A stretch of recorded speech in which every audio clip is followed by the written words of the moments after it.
Get paid to drive. Start a new career behind the wheel at the EMTA. If you are looking for a high-paying and rewarding career with full benefits and paid training, stop by or apply online today with the EMTA. Plus, EMTA riders can now enjoy free Wi-Fi on new, clean, and environmentally friendly buses to travel all over Erie County. Visit ridethee.com for more information. Get on board EMTA. Get on board EMTA. Get At Quickfill, what matters most is that our customers, our communities, and our heroes are taken care of.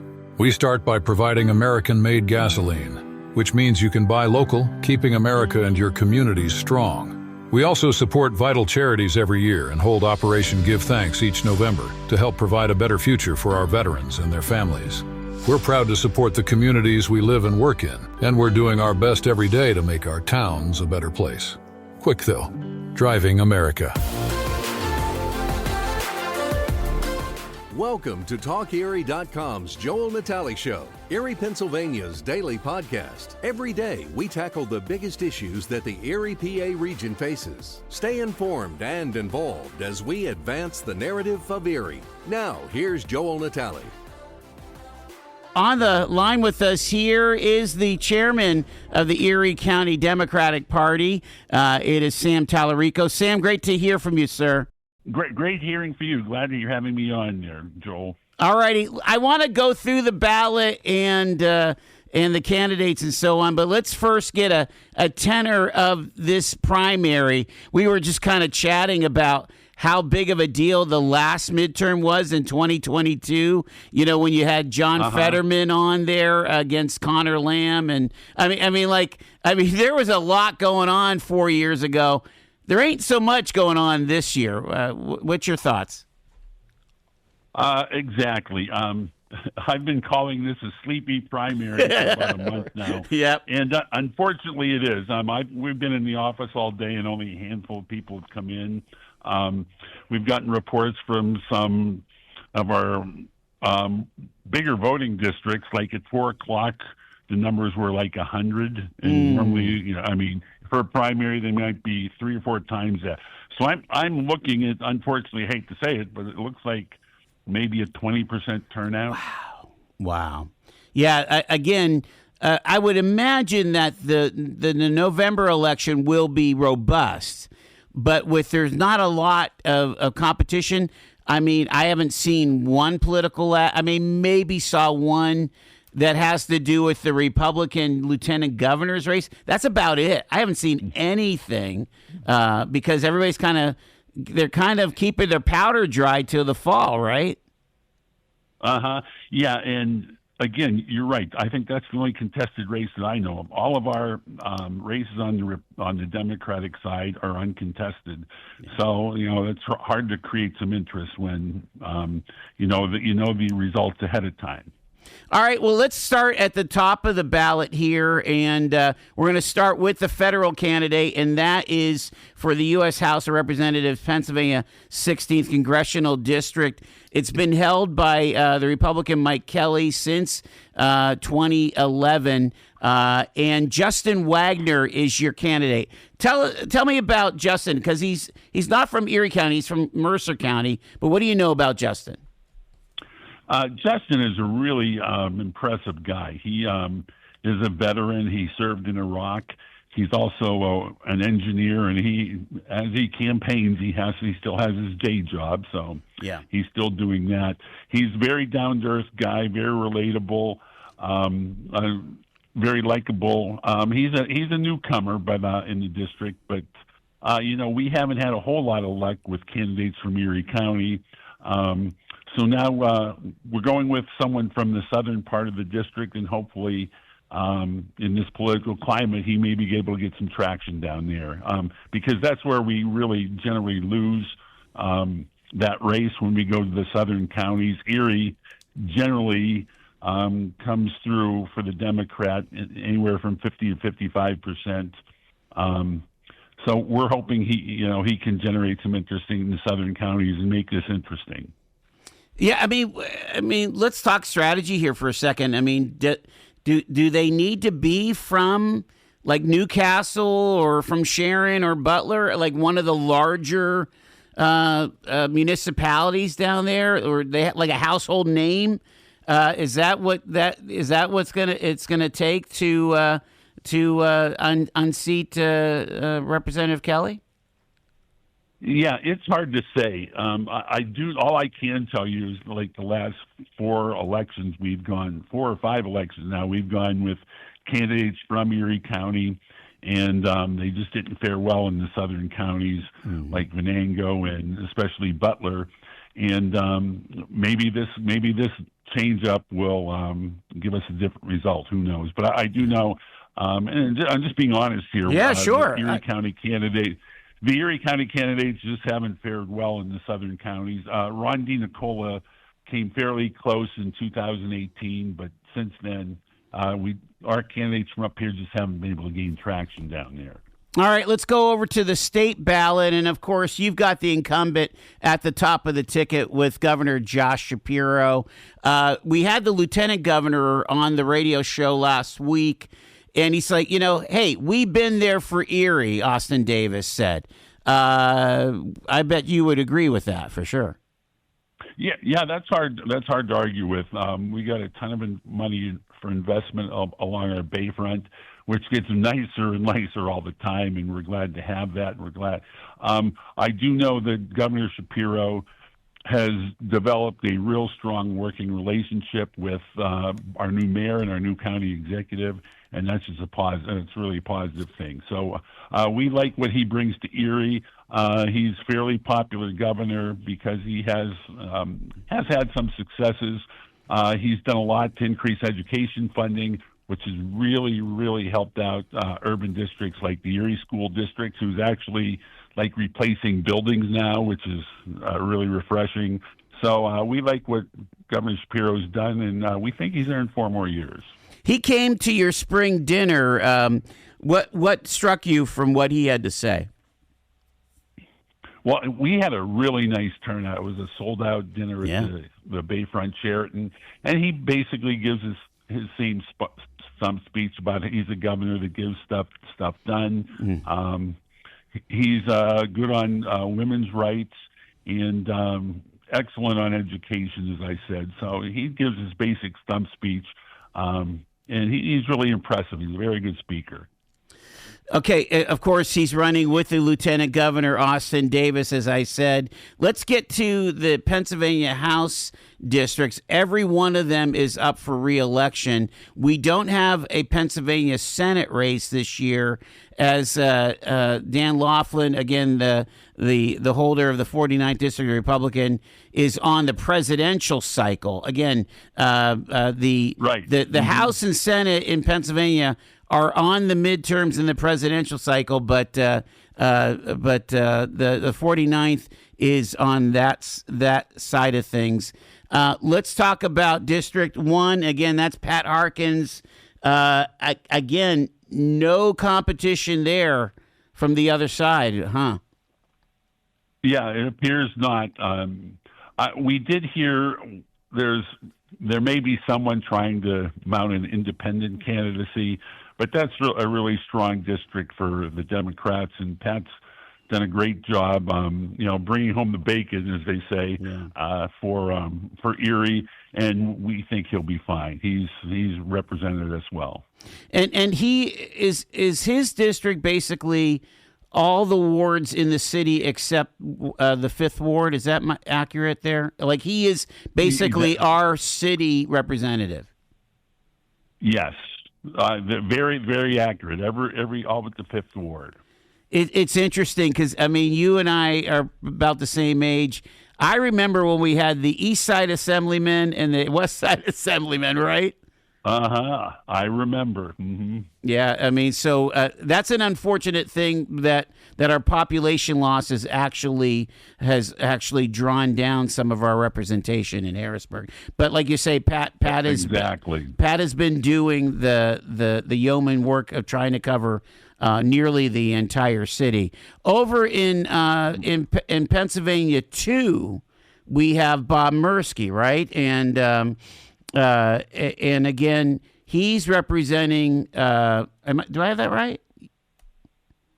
Right? Yeah. Mm-hmm. It's Mirsky. He's representing the 5th Ward and quite a bit of the east side, including into Harbor Creek. That's a little bit more purplish district. What are your thoughts on Bob's a very hard worker, isn't he? You took the words right out of my mouth. Bob is everywhere, and he said he got that from his dad, who used to be the sheriff. Yeah. And he told him, you can't just show up in election years. You have to be there all the time. And he's really followed that since he was on city council. So yeah, he's done a lot of outreach into Harbor Creek, and he has a good reputation there. I know he's gotten a few police cars for the Wesleyville Police Department, and they really appreciate his work there. So he's in a pretty strong position also. Let's talk about the 3rd district, and that is, of course, Ryan Bizzarro. Ryan's kind of tough to beat as well, but again, a bit of purple going on there. You've got Republicans that have served in Mill Creek and Fairview and so on at more of a municipal level. But what's Ryan's secret, do you think? Ryan, I think his biggest secret is he has a really busy office here in Mill Creek. His constituent service is second to none, and people really appreciate that. With Mill Creek and Fairview, he's like in about a 52-48 district, but he generally garners 60% of the vote. Yeah. So not everyone agrees with him, but he does a great job with constituent service, and he's another really hard worker. Is that really you think that's the key there of having your staff efficient here at the local level? That they're accessible and so on. I mean, is that the key? Do you think? I do, and the Bizzarro name goes a long way in Erie County, especially since his grandfather was a boxer who boxed Roberto Duran back in 1976, I think it was. Yeah. Yep, I think you're right. I remember watching that on CBS. We've got Sam Talarico from the Erie Democratic Party. He's the chairman. He's on the line with us here. Okay, so this is where I start getting cloudy. Who do we have down? I guess is the Banta district, is that 4 or 5? I can't remember. That's 4. Okay, that's 4. Mm-hmm. And again, the incumbent is Jake Banta. Who do you have running in 4? In 4, we have Kat DiVittorio. Okay. She is on the Corey School Board. Her day job is with the Corey Higher Ed Council out there. She was like came around the last minute and got her petitions. In about 10 days, she had her 300 signatures. So she really worked hard to do that. It's a big district. She has to travel all the way from Corey all the way to West Springfield. And she's been out there and been visible. And, we're hoping some of that energy pays off. But that is a tough district, and she's aware of that. And then I think the Roy district, which one is that? Is that 5 or 6? That's 6. Okay. So we don't really have District 5 within Erie County. Is that accurate? Right. Okay. Mm-hmm. That's right. Yeah. And District 6, go ahead. District 6 that's Brad Roy. Yeah. And there's only 4 municipalities in Erie County. Michael Walker is our candidate there, but that's mostly Crawford County. It's just Albion, Cranesville, Springfield Township, and Venango Township of Erie County. That's it. Gotcha. Yeah. Again, when they redistricted, they kind of made this. They made that far-flung. What is that? U almost. For the 4th district, and then has that little incursion in the extreme southwest for District 6 there. So how do you think? You basically have 3 Democrats running for re-election, and then 2 Democratic opponents for the state house. How do you again? They're all running unopposed. There were no primary fights. I mean, is that something that you guys kind of try to navigate to say, hey, let's see if we can have a consensus candidate? Actually, some chairs may do that. I'm generally not one of those people. I'm a person that believes that, if somebody wants to run for office, that they should stand up and run for office, even if there's, an incumbent there. I don't discourage anybody from running for office. That's just kind of a general tenet I go by, that because that's democracy. Yeah, and we kind of saw the results of that last spring in our municipal primary here in the city. That was quite nearly unprecedented. But again, it's a quiet. What did you call it? What kind of primary? It's a sleepy primary. A sleepy primary. Yep, exactly. I think that's accurate, Sam. And go ahead. Yeah, I wish it weren't accurate, but I believe it is. But I think we're going to wake up by November, don't you think? Uh-huh. Oh, absolutely. I'm sure there's going to be a lot of interest and a lot of money spent in November because there's, a lot of, the state Senate could be up for grabs and the state House is also up for grabs. There's only a 1 or 2 seat majority. So it'll be interesting, and Erie County will play its part in, being part of the story. I guess I meant to ask you, on the state Senate side, we have that one little part of Corey that's represented by the other state senator, and I apologize, I haven't kept up with that. But are they up this cycle or not? Yes, and I can't recall. There is a young woman that's running for against Kathy Rapp, I believe it is. Kathy Rapp is the senator? Okay. Yeah.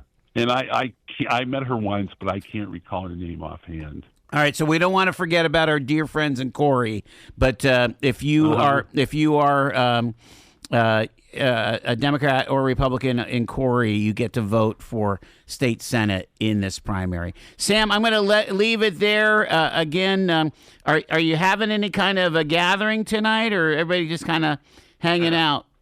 See, and no, there really is nothing going on. And to prove this is a sleepy primary, Lisa Adams was in yesterday, and she said she doesn't even have an assignment for tonight. So, I mean, they haven't even, assigned their reporters to any particular place. So, again, it's going to be sleepy all night. Exactly. We'll get our rest in and get ready for November. There you go. Sam Talarico, the chairman of the Erie Democratic Party. Again, appreciate it very much, sir, for you joining us. Thanks a lot, Joel. Looking for amazing finds and incredible deals? Visit Erie City Mission Thrift today. From stylish clothes and shoes to quality furniture and home goods, you'll discover something new each time while changing lives right here in Erie.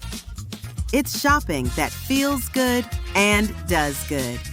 Come see us in Erie and Girard. Erie City Mission Thrift. Thrift with a purpose. All year round, Frontier Home Products and Design has what you need to make your home comfortable and beautiful. Relax on a new timber tech deck designed by Frontier's experts. A new fireplace from Frontier Home Products Fireplace Gallery adds warmth and serenity to any home. Beauty and versatility at Frontier Home Products and Design Center, 4213 Peachtree East 5th next to the Bayfront Highway. Frontier Home Products and Design Center. Discover a new frontier. PA contractor number PA039007. From baggage claim to pajamas in 10 minutes. Erie International Airport. Fly with ERI.com. Fly Erie International Airport to Charlotte on American Airlines, your nonstop gateway to the world. Also, we have Breeze Airways flying nonstop to Orlando and Tampa, Florida. A great low-cost carrier providing excellent service to the regional community. Fly Erie International for your travel needs. Fly with ERI.com. And it's primary day in Erie, PA, and across the Commonwealth. And we want to welcome in the chairman of the Erie County Republican Party. Cliff Smathers is with us here on the line. Cliff, thank you so much for joining us, sir. Thanks for having me. All right. I'm trying to remember if we ever had you on the show before. No, I've always been radio shy. Okay. So we like to do origin stories. Did you come up around here or did you transplant in? Nah, I was born and raised in Bell Valley. And, Wow. But it was that back in the big foraging days of West 12th Street. Swore that I wasn't going to be raised in the smokestack businesses. And so I ran out and worked for IBM, Apple, a bunch of other electronic companies. But, you have a tendency to come home, and General Electric wanted me for a job, so here we are. That's fantastic. And how long have you been involved in the county committee for the Republicans here in Erie County? I think I'm going after this. I think I've got 8 years so far. Okay. Going into my 10th term here. So there's a lot of attention on Erie County, as you know, especially during the presidential cycles and things. It's kind of a big job being chair, isn't it? Yeah. It's kind of like herding cats all the time, so it's fun. Okay. All right. Well, we just got off the phone with Sam Talarico. He called it a sleepy primary. Is that what you're seeing from your end on the GOP? Yeah, I hate to agree with Sam, but there we are. It really has been so far.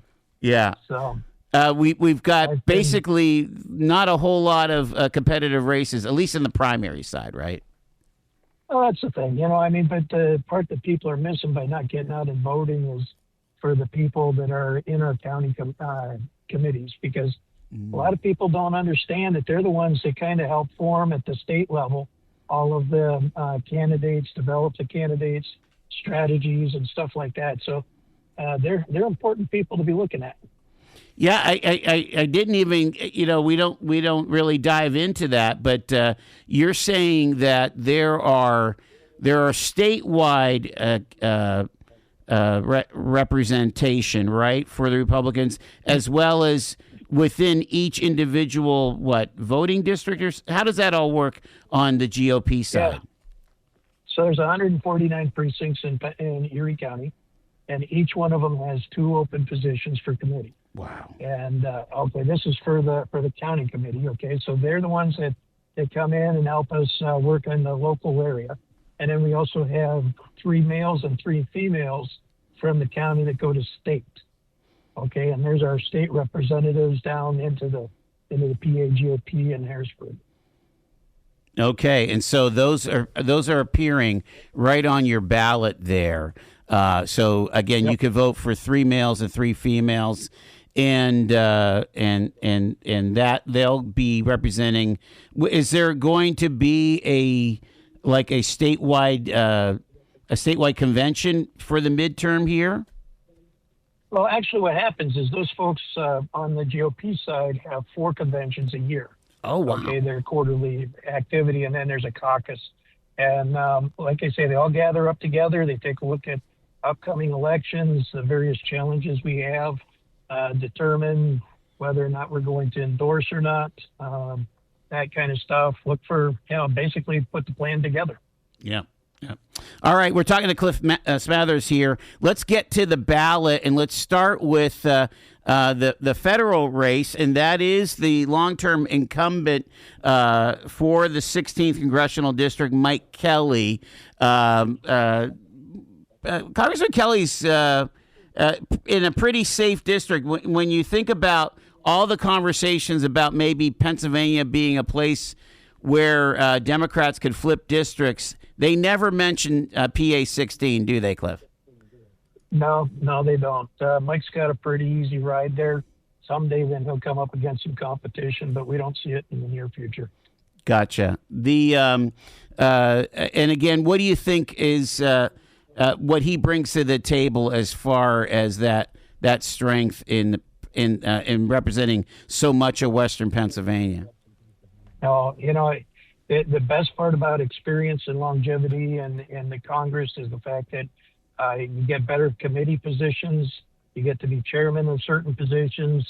It's advanced leadership. So when you lose somebody like that, you have to start out with a rookie who's going to get all the grunt jobs. He's going to be handed the mop and bucket. positions. And so Mike's got some nice slots there. No doubt. Represents us well. Let's go to the statewide races here, and Stacey Garrity running unopposed for governor. Now, as you saw it from your Erie County perspective, are you surprised that we don't have a competitive race on either side, on the D or the R side?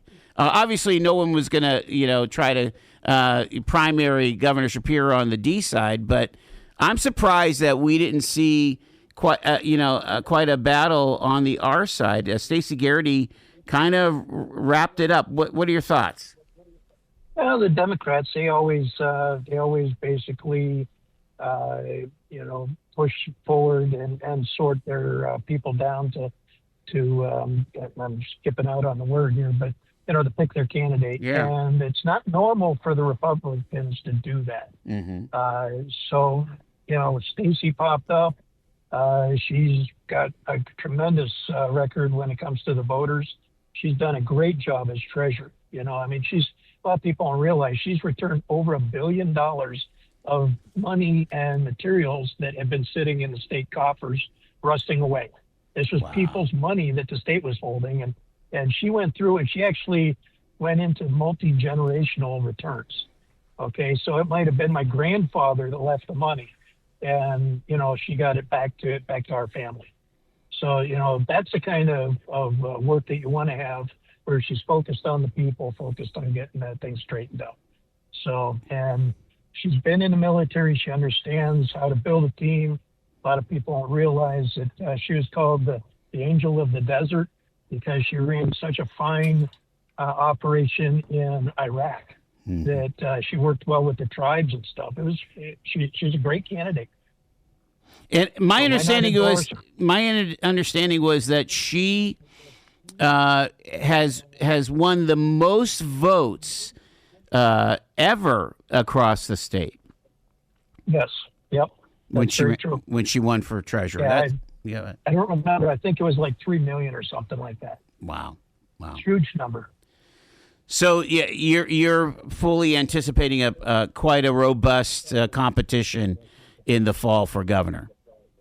Oh yeah. The biggest thing that she's got is her integrity, and she doesn't have a bunch of questionable situations in her closet. Doesn't have a lot of skeletons, and I think that she's up against a guy that's got he's got a whole Halloween set in there.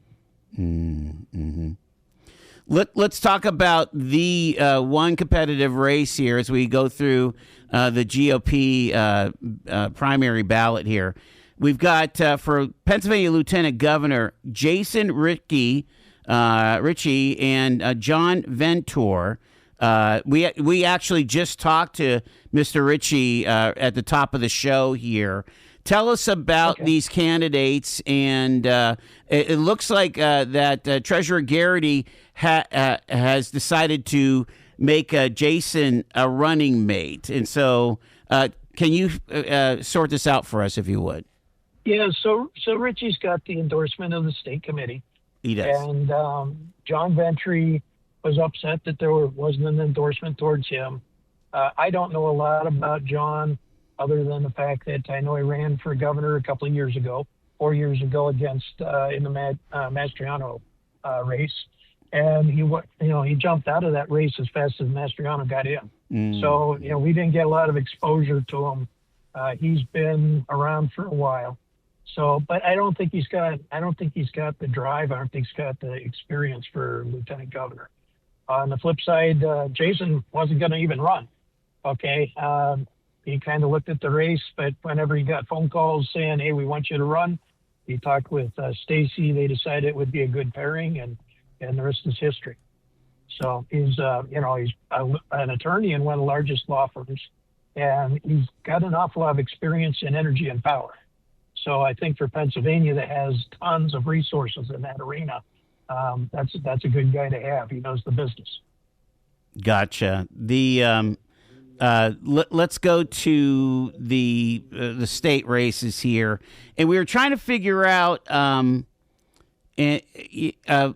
little portion of Corey and the state Senate race there. that is not represented. That is not part of the 49th district. That's not represented by Senator Laughlin. Is that Senate race open this year or no? No, I guess it's so small I didn't even know it was there. Yeah, remember. I don't know. I don't think it's for 4 months. Right, that's true, and I'm not sure it's open because I'm looking at Michelle Brooks. They've redrawn her. She used to be, have parts of Erie County, and they've redrawn her space. So I'm not even sure where that is. So let's skip over that. We'll go to District number 1. We do not have a candidate for District 1 on the GOP side to go against Pat Harkins. I mean, is that just something that we're just because the city's so overwhelmingly Democratic, it's going to be really difficult to rise a candidate up and support him? I don't like to concede a race just because of that. We just didn't have enough time to put somebody together. Okay. We had the transition in my position, and we just didn't have enough time. We did some digging. We had a couple people stepped up. We didn't quite pass muster, so Pat gets to ride on that free train for yet another one at the cost of the taxpayers. In District 2, there nobody submitted petitions. Yet there actually is a race going on. So explain what's going on in District 2, which is currently the Bob Mursky district. It includes Erie Ward 5 and a lot of that east side area, even including Harbor Creek. Yeah. So you got Brian Shanks doing the write-in. He's getting the word out very widely that he wants to be in. And if he wins the right number of votes, then he can turn around and then be in the general on the ballot. Now, Mursky, of course, doesn't like to have competition, and so he's doing a write-in on his side, trying to get Republicans to write in for him, and I'm hoping there's enough people out there with some sanity that he's not going to have any success with that end run. What are the rules on the write-in? We're trying to identify that. You have to at least get 300 votes, right? Yeah, basically you have to get 300 votes, and then from there, if you have 2 or more candidates with 300 votes, whoever gets the most wins. Okay, so if no one gets 300 votes, does the ballot go blank then? If neither of them get it, then I think it goes blank, yeah. Okay, thank you for clarifying that, because, again, here's what anything could happen, Cliff, when you think about it, because it's just such a quiet primary. It's incredible. Yeah. Yep. A lot of it's been driven on social media. It's been kind of a strange one that way. And the reason is because of the cost. A lot of people have no appreciation. It costs tons of money to do a candidate slot here. Our county council lately has been running into the hundreds of thousands of dollars. It's incredible. And, you can't just take that kind of money. You can't just take like $50,000 and decide you're going to run. It takes a lot of friends, a lot of family, a lot of resources to be able to make that work. And so, when it comes to the primary, everybody's trying to keep their costs down, try to get on the ballot as best as they can. All right, so that's District 2. There's an actual write-in campaign with Brian Shank indicating that he put his hat in, looking for at least those 300 votes, and then Mursky matching and actually spending some money. I've gotten multiple mailers at my house regarding that Division 2 or District 2. Go ahead. You know that there's a candidate is terrified whenever he's willing to spend $30,000 on mail-ins and stuff like that on a primary. But just for your readers' notice, in that block where it's blank and it says write in, all you have to do is fill in that black circle and write in Brian Shank. Okay. Let's go to District 3, and I haven't heard if the Republicans put up somebody to run against Ryan Bizzarro.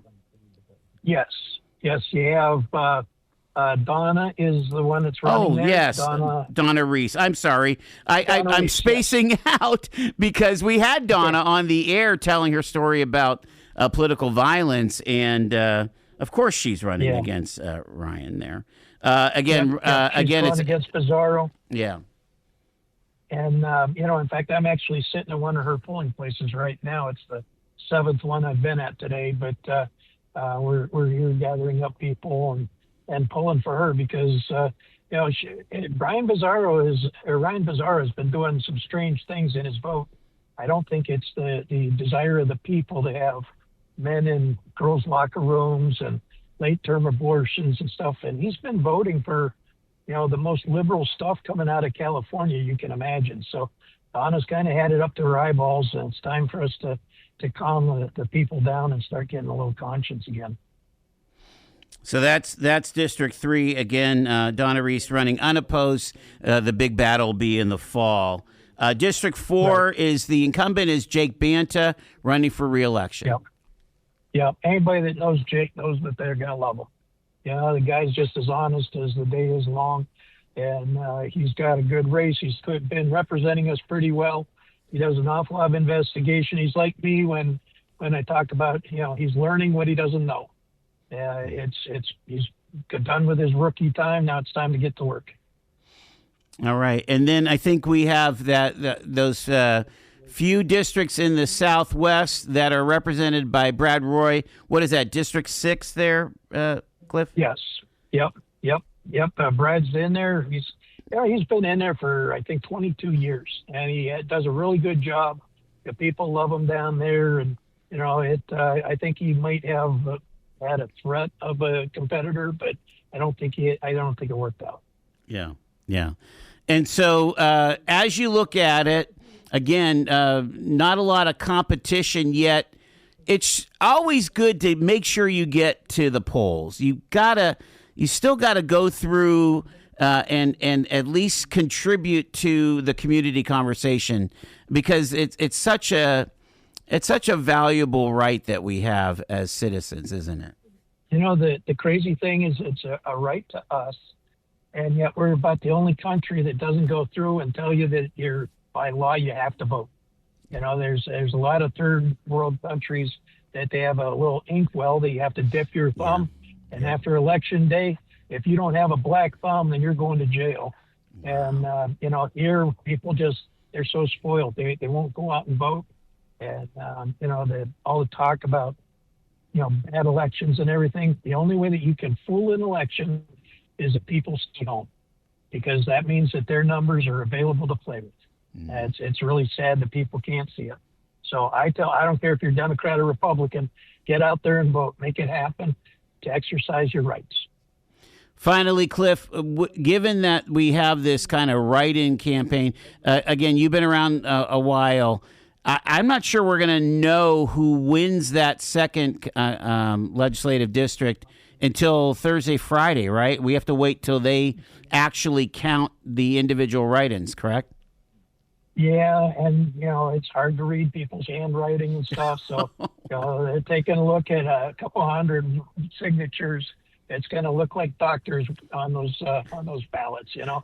So it takes them a little bit of time. We'll give them a couple of days. It can't even be a week or so. And because some of those people that are on write-in, because some people are writing crazy things, they have to follow up and make sure those people are registered and everything else. So, I'm hoping by the end of the week we'll get an answer. Okay. Cliff Smathers, he is the head of the Erie County GOP. We appreciate you taking the time, Cliff. Thanks so much for getting us all informed on this primary day. Thanks for having me. You guys have a safe day and get out and vote. Thank you very much. You've been listening to The Joel Natalie Show, Erie, Pennsylvania's daily podcast from TalkErie.com. Subscribe to our show on your favorite podcatcher and get involved by emailing joel@TalkErie.com.